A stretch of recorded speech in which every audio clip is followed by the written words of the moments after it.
In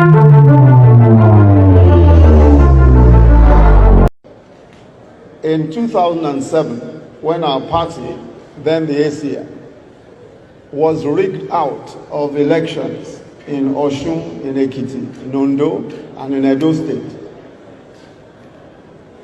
I was asked, he invited me to his residence, as Asiwaju invited me to his residence at Bodilon.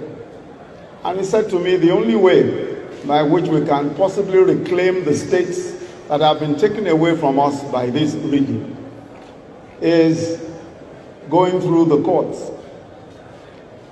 And he said to me that the only way is by proving that there was multiple voting. In other words, proving that a few people simply thumbprinted ballot papers, dumped the ballot papers into ballot boxes, and they were counted in favor of the opposition, then of course the PDP. He then said to me that the only way we can do this is by somehow, he says, I don't know how you are going to do it, but somehow proving by forensic evidence that this is exactly what happened. I said to him, I said, Asiwaju, look, nobody has ever proved an electoral case, an electoral petition by forensic evidence. There's just no history of it. He said, and I said, what is even more? We have over a million ballot papers. If we consider all of the ballot papers in each of these states, there are over a million, or in fact at the time there were about 1.3 million ballot papers, putting together all the states. And how can we prove multiple voting? He said, you know, Yemi, no, I've told you what my own view is. You just go and look for a way of sorting this out.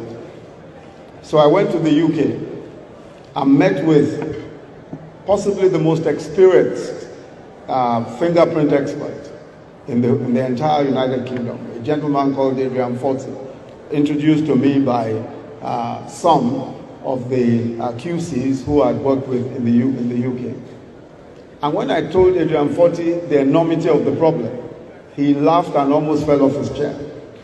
He said, in all my own almost 50 years of experience as a fingerprint expert, I have not even done up to 4,000 fingerprints. You are now saying that I should come and do 1.3 million fingerprints. Come on, I mean, that's almost impossible. Anyway, so we parted that day, that was a Thursday. And then he called me back on a Monday and said, let's talk again about this crazy thing that you are suggesting. And we sat and talked about it. And somehow designed a way. He said, of course, we used a bit of technology. But most importantly, we were able to get fingerprint experts. He said to me, he said, the only way is to get the number of fingerprint experts that have never been assembled before. I said, about how many? He said, a minimum of 50 fingerprint experts.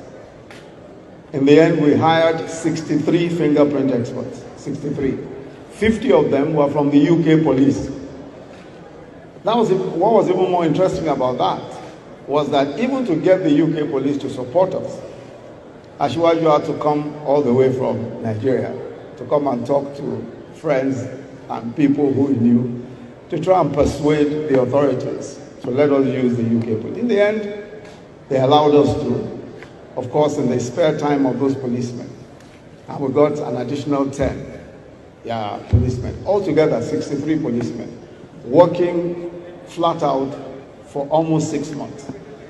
We were able to put together for the first time, definitely in the history of electoral petitions anywhere in the world, we were able to put together a solid forensic case that showed that all of the places where we were defeated, it was on account of multiple thumbprinting.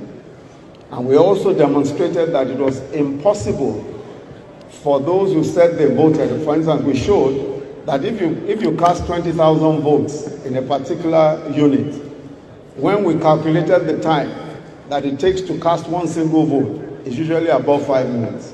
But we discovered that our friends in that other political party were able to cast their votes in 5 seconds. because all they were doing was simply thumbprinting. They just simply take out a booklet and thumbprint as many as possible.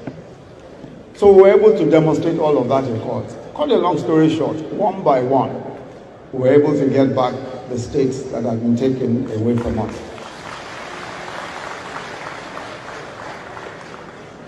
The only way by which that could ever have been achieved is surely not just by the vision, but by the determination of the leader, of our leader at that time.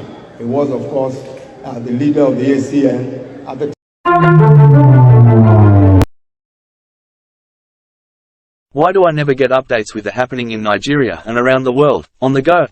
Oh, that's easy. Simply subscribe to TV Naija. Like our videos, comment and share. It is communication made easy.